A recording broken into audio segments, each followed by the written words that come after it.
વિસનગરમાં પ્રાકૃતિક ખેતીને લઈને મોટી પહેલ। મહેસાણા જિલ્લાના વિસનગર એપીએમસી ખાતે આજે પ્રાકૃતિક કૃષિ પરિસંવાદનું આયોજન કરવામાં આવ્યું હતું, જ્યાં રાજ્યપાલ આચાર્ય દેવવ્રતજીએ મોટી સંખ્યામાં ઉપસ્થિત ખેડૂતો સાથે પ્રાકૃતિક ખેતી અંગે સીધો સંવાદ કર્યો હતો। રાજ્યપાલે રાસાયણિક ખેતીના વધતા ઉપયોગ સામે ચિંતા વ્યક્ત કરી તો બીજી તરફ ખેડૂતોને પ્રાકૃતિક ખેતી અપનાવવાની હાકલ કરી છે। રાજ્યપાલે જણાવ્યું કે રાસાયણિક ખાતરો અને જંતુનાશકોના વધુ પડતા ઉપયોગથી જમીનની ફળદ્રુપતા સતત ઘટી રહી છે। જમીનમાં રહેલા સૂક્ષ્મ જીવાણુઓ અને અળસિયાઓનો નાશ થઈ રહ્યો છે અને તેની અસર પર્યાવરણ પર પણ જોવા મળી રહી છે। તેમણે સ્પષ્ટપણે જણાવ્યું કે જમીનની ફળદ્રુપતા ફરી મેળવવા માટે પ્રાકૃતિક ખેતી ઉત્તમ વિકલ્પ છે। સાથે જ તેમણે ખેડૂતોને ઝેરમુક્ત અનાજનું ઉત્પાદન વધારવા અપીલ કરી હતી।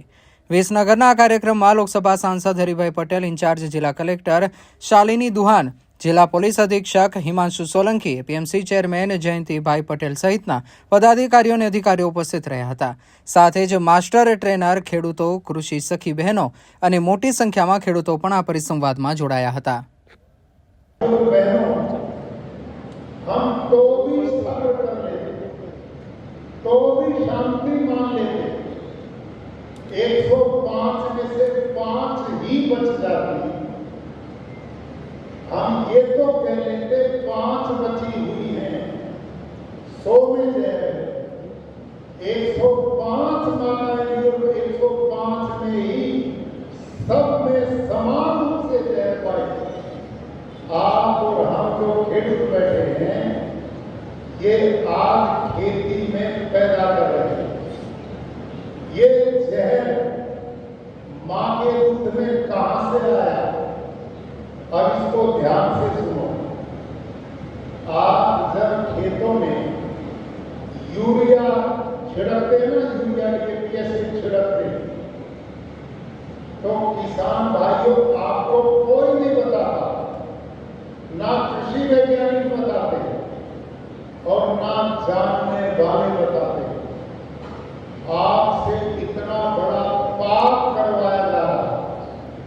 पहला पाप, जब आप यूरिया छिड़कते हैं तो यूरिया में मोटा कंटेंट तत्व नाइट्रोजन होता है, और यूरिया का नाइट्रोजन आकाश में ऑक्सीजन के आपस में मिलता है तो तीसरी गैस ऑटोमेटिक बनती है, उसका नाम है नाइट्रस ऑक्साइड। वो कितनी खतरनाक है। हम लोग धरती पे कार्बन डाइऑक्साइड को स्वास्थ्य के लिए खतरनाक मानते हैं, कार्बन डाइऑक्साइड को, लेकिन खेडूत भाइयों, अड़सिया है ना, इसको हमारे उत्तर भारत में केचुआ बोलते हैं और महाराष्ट्र वाले गांडू बोलते हैं, अंग्रेजी वाले इसको अल्पवर बोलते हैं, लेकिन गुजरात वाले इसको अड़सिया बोलते हैं। अड़सिया का क्या मतलब है? जो हल वाला काम करे वो अड़सिया है। तुम इतने बड़े साइंटिस्ट हो, आपके बुजुर्गों ने कितना सार्थक नाम इसका रखा, अड़सिया, जो हल का काम कर दे।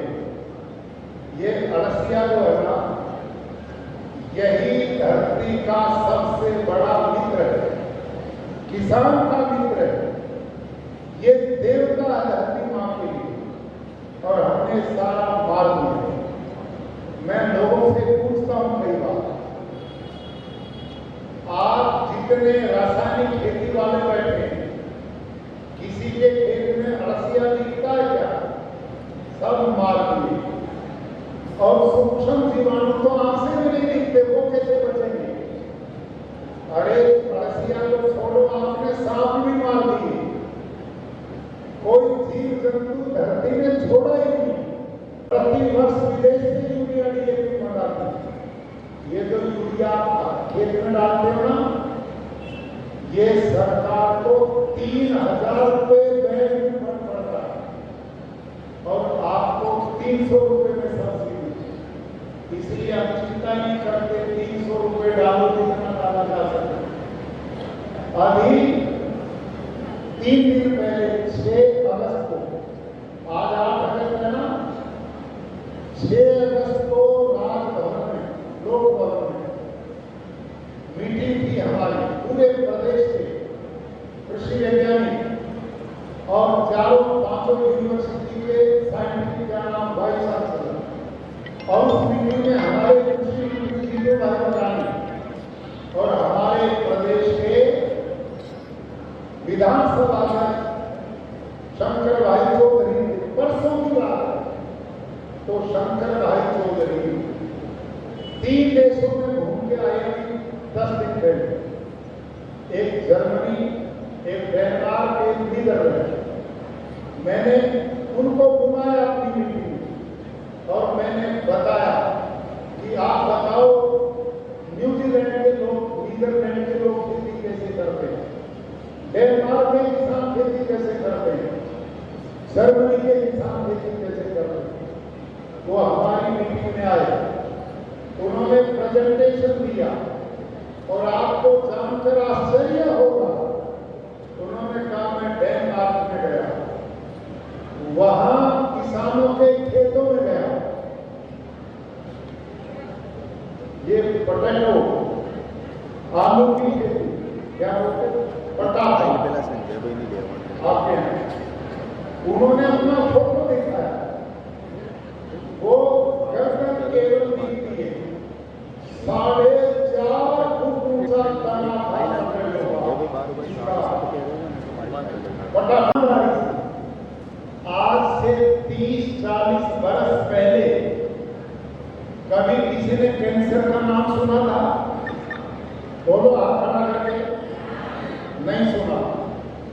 डायबिटीज को सुना था, हार्ट अटैक को सुना था, ब्रेन ट्यूमर हो गया, किडनी फेल हो गई। अच्छा यहां बैठे कोई बता दे किसी के पिताजी ने घुटने बदलवाए हो, बोलो है कोई? तो ये धरती को बने लाखों वर्ष हो गए,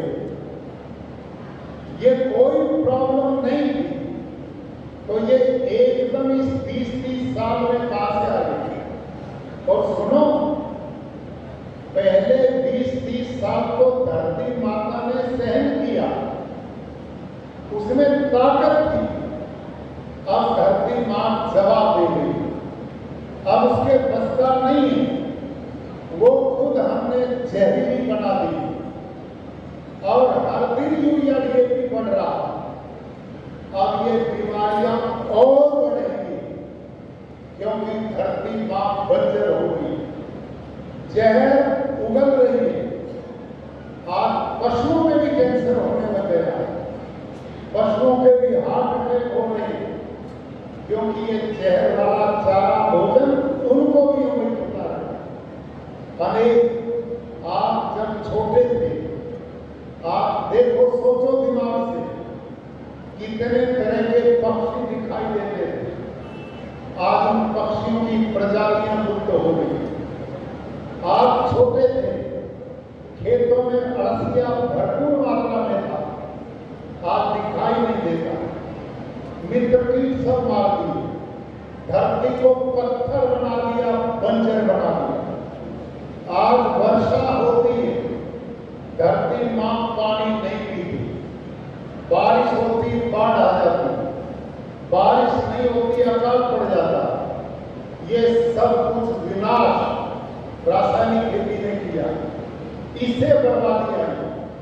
आपकी धरती अब पत्थर बन गई है, ऊपर वाली 1 फुट मिट्टी आपको मुलायम दिखती है क्योंकि आप उसमें हल चलाते हैं, ट्रैक्टर से जुताई करते हैं, लेकिन 1 फुट के नीचे इतनी बड़ी पत्थर की लेयर बन गई है, धरती में पानी नहीं जाता और सूक्ष्म जीवाणु मर गए। धरती पत्थर कैसे बन गई?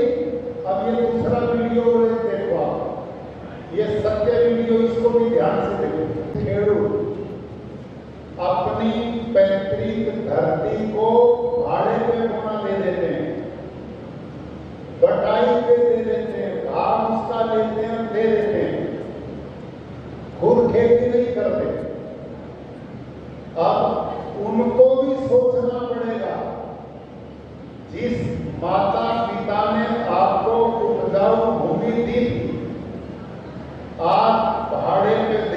आप उसमें खुली छूट दे रहे हैं, कितना यूरिया डालो, कितना जंतुनाशक डालो, आपकी धरती बचने वाली नहीं है।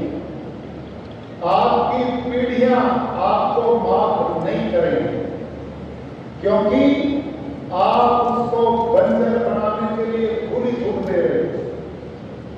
खुद आप खेती कर रहे हैं और उनको यूरिया डीएपी की छूट देते हैं।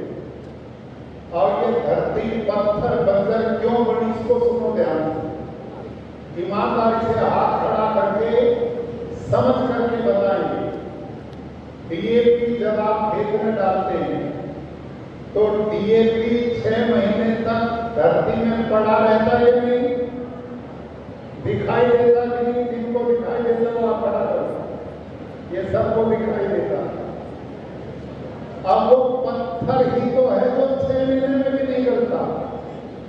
अब यूरिया और डीएपी दोनों मिलते हैं, आप उसमें पानी देते हैं तो धीरे धीरे वो पत्थर धरती के नीचे चला जाए। हेलो, भारत माता की जय। हूँ रतनसिंह રાજપૂત અમરપુરા ભાંડુનો વતની છું। હું છેલ્લા 14 વર્ષથી ખેતી કરું છું। પ્રાકૃતિક ઓર્ગેનિક ખેતી કર્યા પછી મેં પ્રાકૃતિક ખેતી અપનાવી અને પ્રાકૃતિક ખેતી છેલ્લા 8 વર્ષથી તો એટલી જબરજસ્ત ચાલ્યા કરે છે કે જેની અંદર મને સારું એવું રિઝલ્ટ મળ્યું છે। આજના પ્રોગ્રામ આપણા રાજપાલશ્રીએ જે પ્રોગ્રામ આપ્યો એના અનુસંધાનમાં બધા જ ખેડૂત ભાઈઓને મારી એક વિનંતી છે કે હું પ્રાકૃતિક ખેતી જે પ્રકારની કરું છું અને મારી પ્રાકૃતિક પ્રોડક્ટ વેચું છું એ પ્રમાણે તમે બધા બી પ્રાકૃતિક ખેતી કરો અને પ્રોડક્ટ વેચો, એ મારી તમને સર્વેને નમ્ર અરજી છે। મારી પાસે 17 વીઘા પોતાની જમીન છે, એમાં 10 વીઘા મેં પ્રાકૃતિક ખેતી કરેલી છે અને 10 વીઘા છેલ્લા 8 વર્ષથી એક ધારી પ્રાકૃતિક ખેતી અને પ્રોડક્ટ કરું છું। મારા અનુભવ પ્રમાણે મારી પ્રોડક્ટ હું પોતે પોતાનો પ્રી ઓર્ગેનિક માર્ટ બનાવ્યો છે અને માર્ટમાં પ્રોડક્ટ વેચું છું અને ખેડૂત ભાઈઓને પાસેથી પ્રાકૃતિક માલ ખરીદું છું।